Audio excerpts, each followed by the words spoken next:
Hey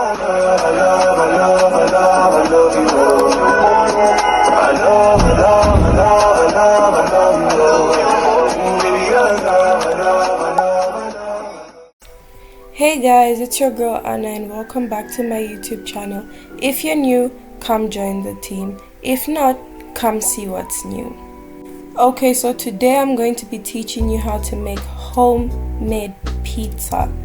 Let's get into the steps.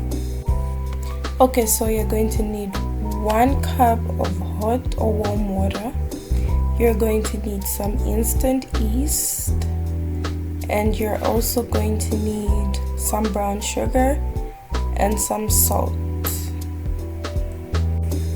So you're going to put 1 teaspoon of yeast and 1 teaspoon of brown sugar in your hot water, and you make sure you mix very well until the sugar and the yeast start to dissolve. It's going to look something like this, and what you have to do is you just cover your yeast and set it aside and leave it for about 5 to 10 minutes. So for this pizza I was using self-rising flour. You can use any flour of your choice, but for me I decided to use self-rising flour. So you're going to have 600 grams of flour. That's how much flour I used to make this pizza.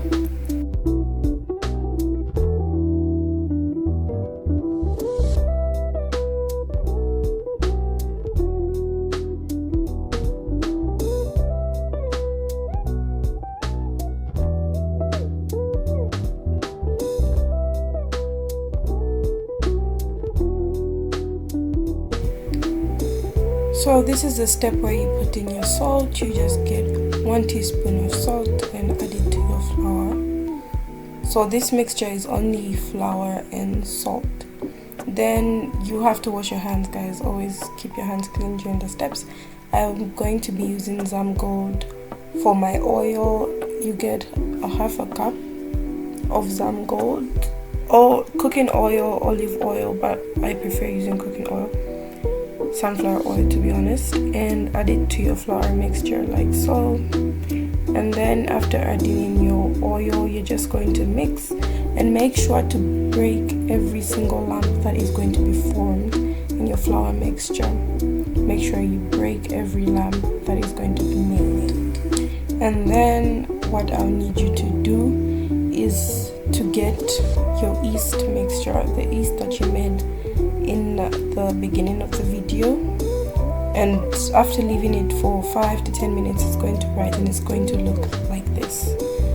So what you do is you add your yeast mixture to your flour mixture little by little. So I was just using a measuring cup to add my yeast to my flour mixture, as you can see me doing like that. So once you add, you mix and mix and mix. And after you mix and you make sure you break all the lumps that will be formed, you add more of your yeast mixture to your flour mixture.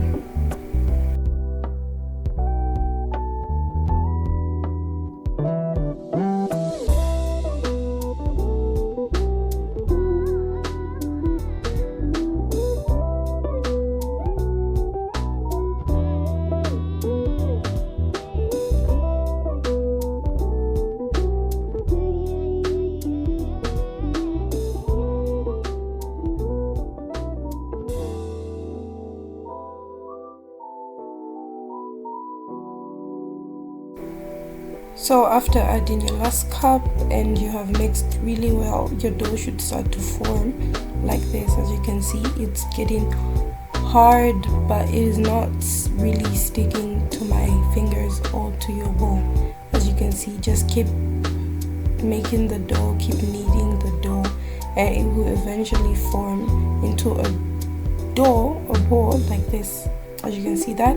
So what we're going to do is that after making your dough, after forming your dough, you're going to set it aside. So you're going to get a tea cloth or a cheesecloth and cover it, and then you're going to let it sit for 30 minutes, and when it's out it will rise. I'm sorry I did not show you how big it was. And then you're going to get it out and knead it again, like you can see me doing like this. This makes it softer and then you're gonna put it back for another 30 minutes, and yeah, it should look something like this. And it's going to rise a bit, and then now we can start making our pizza.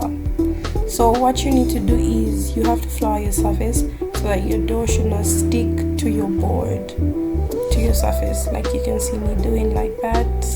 Yeah, just put the flour all around, and we're going to put the dough on the board, and yeah, start kneading it, start moving it around. Make sure the dough is flexible, as you can see me doing. Move it around like so. And I actually cut my dough in 4 different sections. I did not show that, but yeah, this is one of the sections, as you can see me doing, because for this one we were basically making a medium-sized pizza. Nothing special about this one. So this is me pressing the sides of the dough to bring it to its actual shape.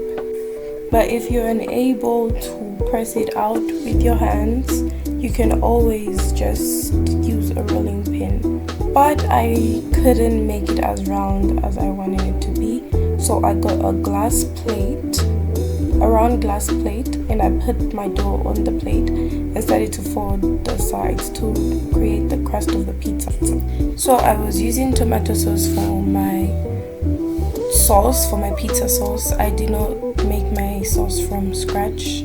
I just used tomato sauce, as you can see. Trust me, it still tastes really good. Yeah, so you just get a spoon and spread out the sauce. You can make it as thick as you want, like you can add more sauce if you want it to be very juicy, but that was enough for me. I was using cheddar cheese for my cheese base. I did not want to add a lot of cheese, so I did not put a lot. Then I put my barbecue chicken, as you can see me doing.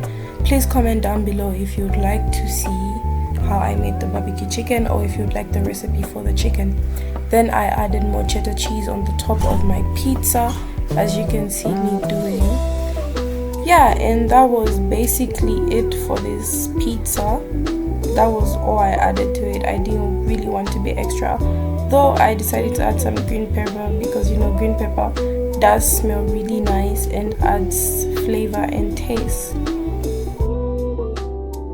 Yeah, and for my second pizza we decided to add some cheese, some cheddar cheese to the crust. We were trying to make a hard pizza, but it wasn't really giving hard, but we still went with the flow, and we wanted a very thick crust, and that's why we decided to add some cheese so that it could melt.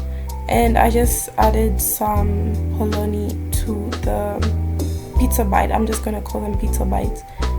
That's what I added. And then on the other pizzas I added some barbecue mince and chicken, and yeah, that's about it. That's how I made my homemade pizza. It's a very simple recipe. Please try it out and tell me how it would taste like. Please do not forget to like, comment, subscribe, and share this video, and hit the notification bell to become part of the notification gang.